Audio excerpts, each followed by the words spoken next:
Inibak sa kanyang posisyon si Congressman Rodante Marcoleta matapos niyang ibunyag sa publiko ang umano'y anomalya sa 1.325 trilyong pisong budget na sinasabing tinangay ng ilang mga politiko. Ayon sa ulat ng siwalat si Marcoleta ng malalaking transaksyon at iligal na paggamit ng pondo na nagdulot ng matinding gulat at galit mula sa publiko. Ang naturang pondo ay dapat sanang ilalaan sa mga mahahalagang proyekto ng pamahalaan. Dahil sa kanyang pagbubunyag, marami ang naghihinala na ang pagsibak kay Marcoleta ay bahagi ng pagtatakip sa malawakang katiwalian sa loob ng pamahalaan. Sa kabila ng kanyang paglalantad, mabilis siyang sinibak sa pwesto na nagdulot ng iba't ibang reaksyon mula sa mga kapwa mambabatas at mamamayan. Marami ang nananawagan ngayon ng masusing imbestigasyon upang mabunyag ang katotohanan sa likod ng umano'y nakaw na pondo.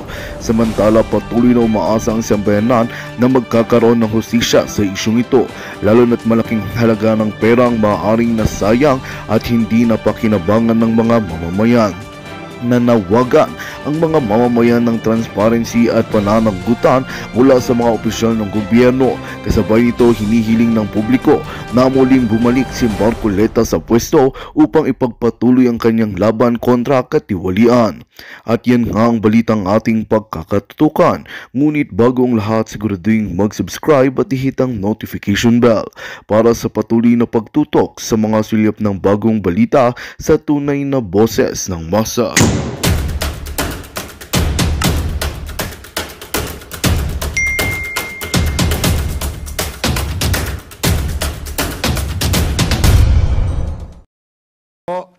Nilagay ko rin sa kanilang 2025 budget proposal, mayroong 977,615 beneficiaries at meron ding 793 strategic partnership noong 2023.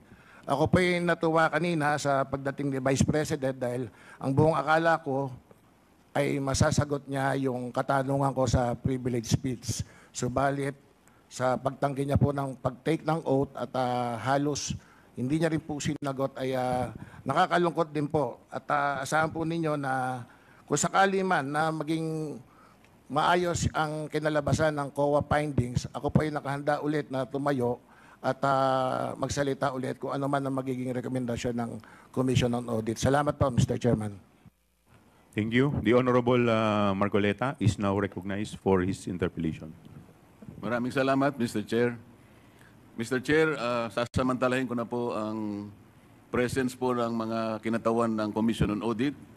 Gusto ko po sanang itanong mula sa kanila, ano-ano pong mga opisina ng ating pamahalaan o ahensya ang pinagkakalooban po ng intelligence and confidential funds?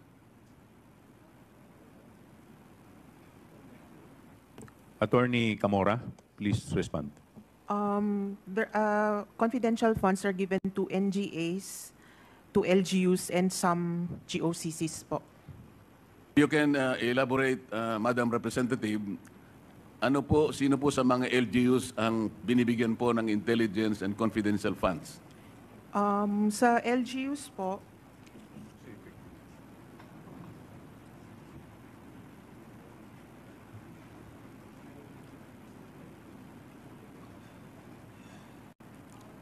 depende po sa LGU, sa POP po nila, Mr. Chair.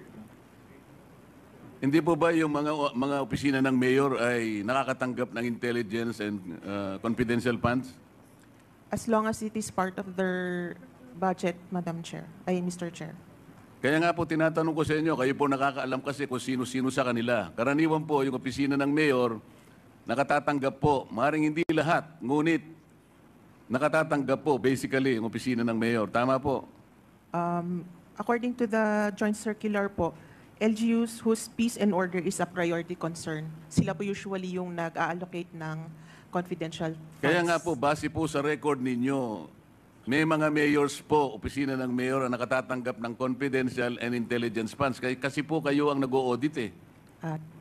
Yes po, Mr. Chair. Para hindi na tayo magtagal, ganun lang kasi.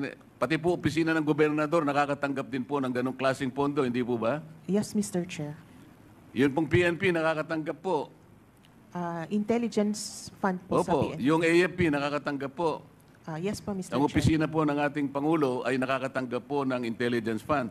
Yes, Mr. Chair. Ngayon po sa mga karamihan po ng opisina ng mayor at opisina ng gobernador at alimpang mga LGUs na maaaring makatanggap nito, depende sa kanilang pangangailangan, yung AFP at saka yung ating kapulisan at ang opisina po ng ating Panguluhan, masasabi po ba ninyo na merong na-issuean po ng notice or notices of disallowance sa napakaraming opisina na tumatanggap ng ganitong pondo?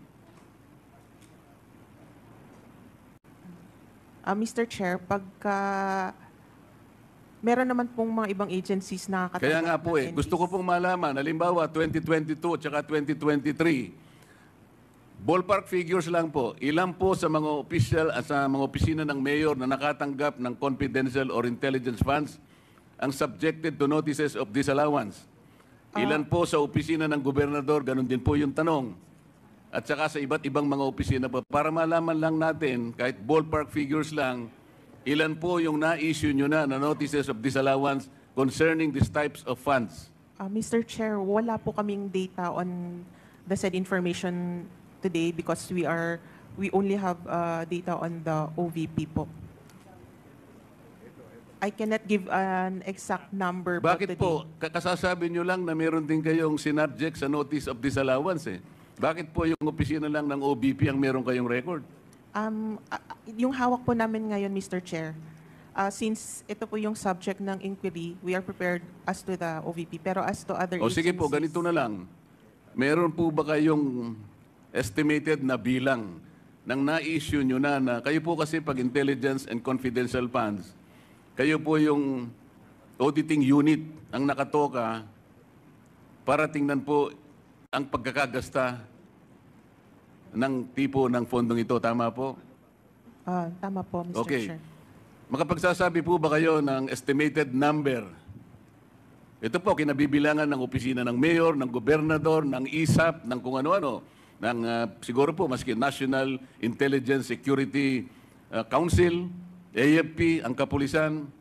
Can you provide us a ballpark number of the notices of disallowance that your office has initially issued? Mr. Chair, I cannot give you a ballpark figure now since hindi naman po ako involved sa entire ICFAO. So,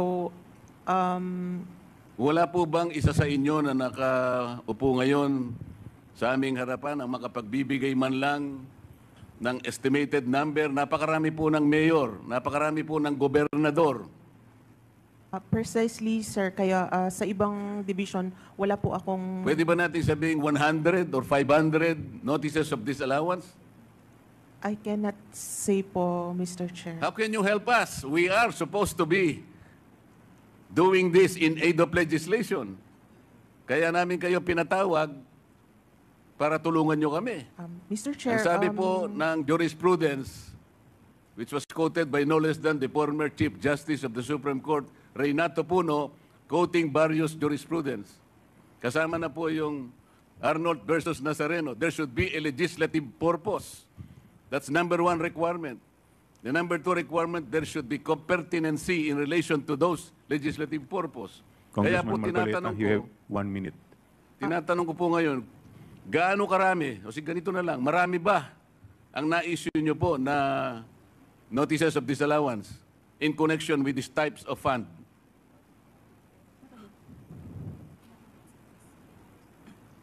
sir, I really cannot give an exact number Hindi nga sabihin mo today. lang, marami. Attorney, Medyo marami. Attorney Camora, could you please submit the documents that the Honorable Marcoleta is requesting? Yes. Kasi sa ngayon, Mr. bago ako As to the magtapos, numbers. Mr. Chair, I want Yes, to wind Mr. up now. Yes. I want please to wind up now. Can you at least sabihin mo lang, marami, medyo marami. Pati ba naman yun, hindi mo... Ang dami po nating mayor dito sa buong Pilipinas, ang daming gobernador, pati kapulisan, ISAP, AFP. So sabi mo kanina, marami na-cover ng... ilan ba? Madam Chair, kung yung current year, I can answer na O yung, konti lang on po. the average noon, yung halimbawa 2020, 2021, 2022, by way of your experience, by way of your former data. Previous years po, I cannot say since bago lang po ako sa ICFAO. So we could just provide you po with the documents. Please wrap up. One last question, Congressman What about Marcoleta. to the other members of the Commission on Audit? Through your experience, let's say in the last 10 years, wala kayong may bibigay? Alam po ninyo kung bakit ko tinatanong ito? Kung marami po kayong na-issue, at alam ko marami talaga, na notices of disallowance, pupuntahin natin dito lahat, hindi lang ang Office of the Vice President at dapat umupo dito. Lahat na po ng inisyuhan nyo ng notices of disallowance must sit here para makagawa po kami ng mas maganda, mas balanse na batas. Kung pag-uusapan po ay ang paggamit nitong intelligence funds. Do you understand, Madam? Yes, I understand po the question. So However, the committee is expecting to receive the number as well as the pertinent records pertaining to the issuance of notices of disallowance to the municipal mayors, governors, the PNP, the AFP, and such other agencies who are recipients of intelligence and confidential funds, because later on we will also summon them and sit with us. Thank you, Madam Chair, Mr. Chair. Congressman Marcoleta, you cannot move because you are not a member of this committee. It's good that you have raised that, Mr. Chair. I am a vice chair of this committee. On September 4, I was surprised because I saw the journal that I was replaced by my Comare. The question is, if I am replaced as a vice chair, does that automatically mean that I am removed as a member of this committee? Before you answer that, Mr. Chair, I think I need some legal basis before you answer that. Yes, your removal from the vice chair, you were removed in a plenary session, House Rules. Now, under Section 28 of the House Rules, it provides that the House shall, upon the recommendation of the Committee on Rules, organize committees, their membership, and jurisdiction. Therefore, your removal as vice chair and member of the House was a plenary action, and therefore, it should be the plenary who should include you as member or as vice chair. Thank you. Mr. Chair, it was very clear that I was removed as vice chair. I was not removed as a member. Because you were There is this distinction between being a member and vice chair. If I Yes, was but- removed as vice chair, but your appointment as vice chair, you were not appointed as member. Your appointment was as vice chair. So hindi naman po kayo Mr. inappoint Chair. muna as member bago kayo ginawang vice chair. Your immediate appointment was as vice chairman, and therefore your removal as vice chair will remove you as member also. Yun po yun. Well, And it's a that is plenary your- action. The committee has nothing to do with it. that is your opinion, Mr. Chair, but I am expecting that some kind of a basis should be presented that upon removal of a vice chair, that automatically also removes him as a member of that committee. That's all I am asking, Mr. Chair. Point of order, Mr. Chairman. We have already answered the manifestation or the inquiry of the Honorable Marcoleta. Next to interpolate is Mr. Chairman, Honorable. Mr. Chairman, Yes, with the permission, with the indulgence of Honorable Dionisio, I would like to recognize the Honorable Paduano. Mr. Chairman, under our rules, there's a motion for a point of order, and this is one of the highest motion that should be ruled by the chairman. So, Mr. Chairman, just a parliamentary procedure. The chairman should recognize the person that moves for a point of order, because that is one of the highest motion that should be recognized by the chairman. Thank you, Mr. Chairman. Noted, noted. Honorable Mr. Chair, Honorable Vice Chairman Abante. with the indulgence of Congressman Dionisio, may I be recognized? Mr. Chairman, Yes, within that- just a point of inquiry. There's a motion for a point of order, and I have stated that is the one of the highest, well, in fact, second highest motion. So the chairman should rule on that point of order that was raised by, I think it's Congressman Valeriano. My point of order is that the chairman already ruled na he was removed as vice chairman of the Committee on Good Government and Public Accountabilities. That's It all, was Mr. already Chair. answered. It was already ruled, Your Honor. Thank you, Mr. Chairman. Thank you po. Mr. Chair. With the indulgence of Congressman Junicio, the chair would like to recognize the Vice Chairman Abante. Mr. Chair, a while ago, COA has answered the question of Congressman Romy Akop as far as the difference between an intelligence fund and confidential fund. Can you please repeat that? Meron pagkakaiba ang intelligence fund saka ang confidential fund? Yes, Mr. Chair. Ang Intel Fund po, it is given to uniformed and military personnel and intelligence practitioners.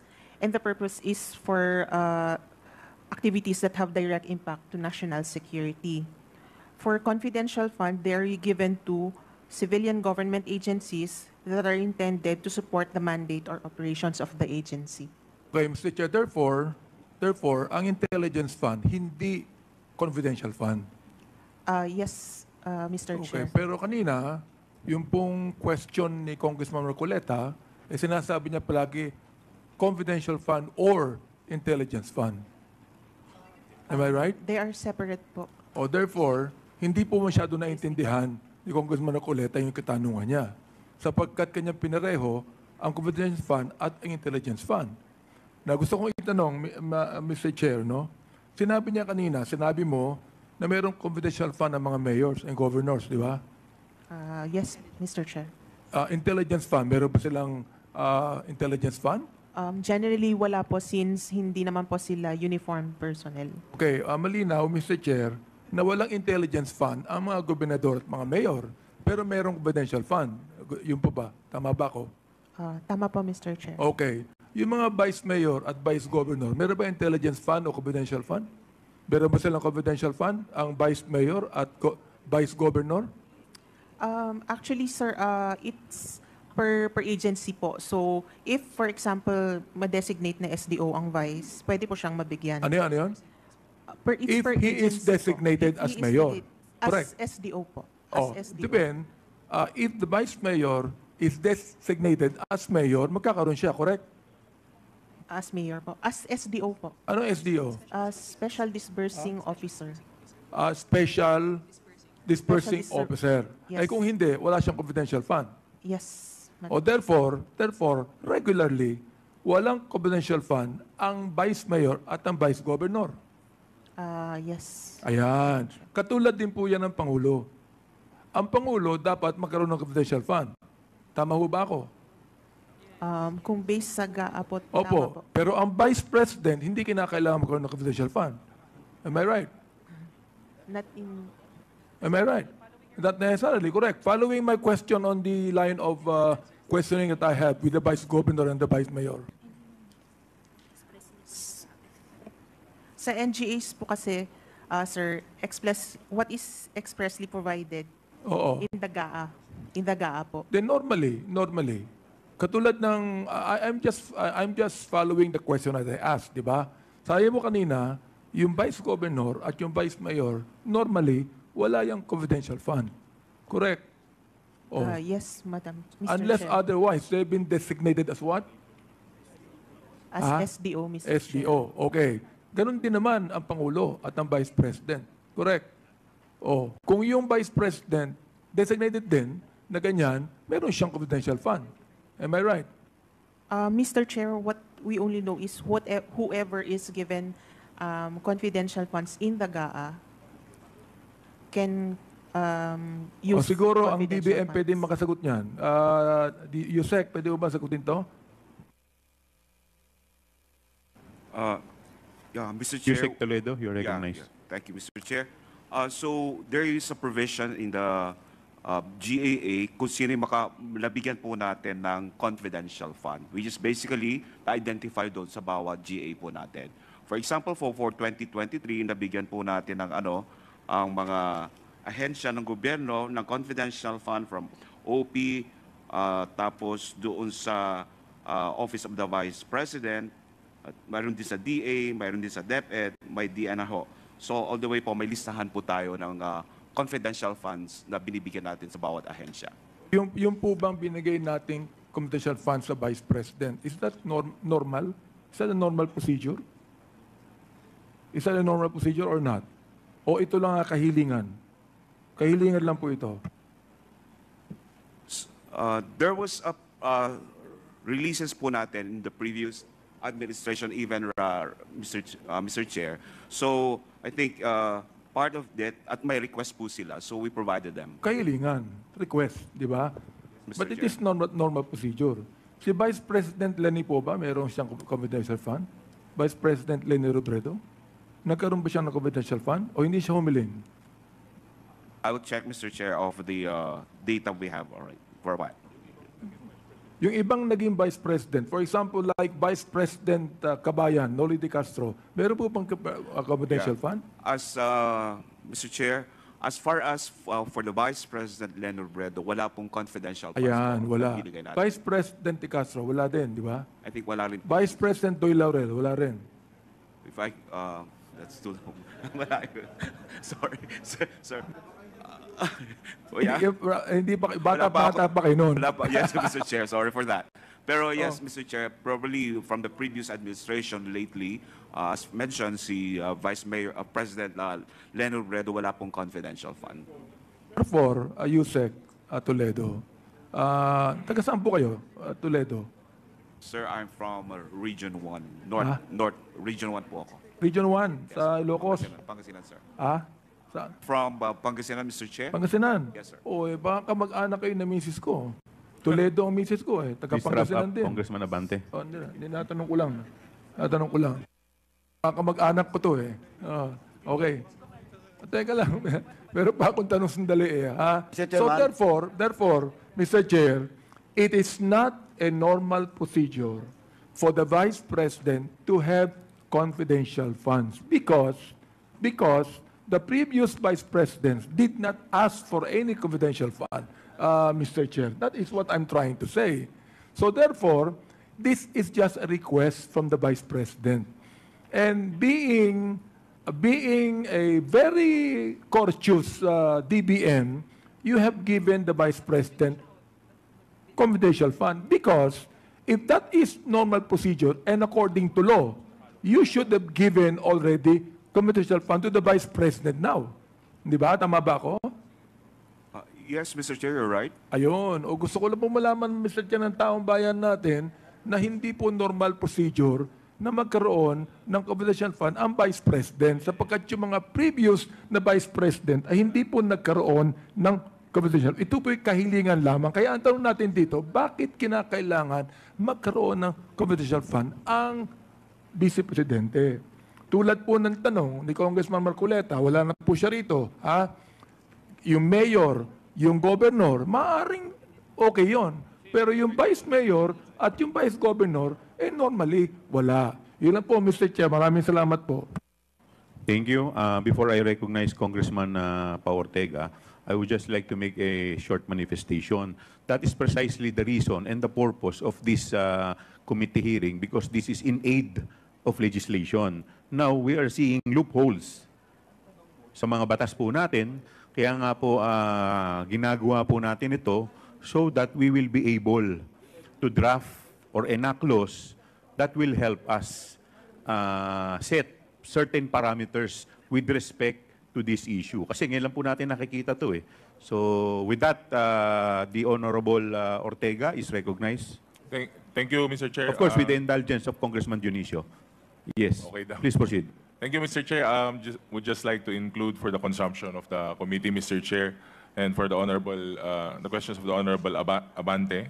And to your point and manifestation, Mr. Chair, we do agree na kaya nga po natin tinitignan to dahil nagkakaroon po ng mga problema sa loopholes yung batas na nagagawa. So for the year 2000, 5.1 million under Vice President Gloria Macapagal Arroyo. 2002, 5.1 million under Jovisto Gingona Jr. 2005 to 2010, 6 million under Vice President Noli de Castro. 2011, under Vice President Jejo Marbinay. 2016 to 2022, under VP Lenny Robredo, 0. And under the current Vice President Mr. Chair, 2023 is 500 million, Mr. Chair. Thank you. I mean, Mr. Chair, Congressman may I Abante. recognize? Now, I do realize that it is upon the power of Congress to give, allow confidential funds. It's not the power of DBM, correct? Upon the power of Congress. Therefore, the Vice President should still be thankful that she was given a confidential fund by the power of Congress. Yun po yung gusto kong sabihin din sa inyo. At yun na nga mga kababayan, ano na ang masasabi mo? Kung mayroon kayong hinaing at komento patungkol sa balitang ito, please comment down below. Pag-uusapan natin yan sa comment section. At kung nagustuhan nyo ang video, ay huwag kalimutang mag-like at i-share na din para mas marami pang makaalam at umabot ito sa marami sa ating mga kababayan. Maraming salamat po.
Magandang balita ang hatid namin sa inyo ngayong araw. Sa pagtatapos ng aming balitaan, nagbigay kami ng mga mahalagang impormasyon. Maraming salamat sa pagtutok at pagsuporta sa aming programa. Huwag kalimutang manatili sa mga susunod na araw para sa mga bagong balita at mga kwento na dapat nating abangan. Mula sa Boses ng Masa, magandang araw, Pilipinas!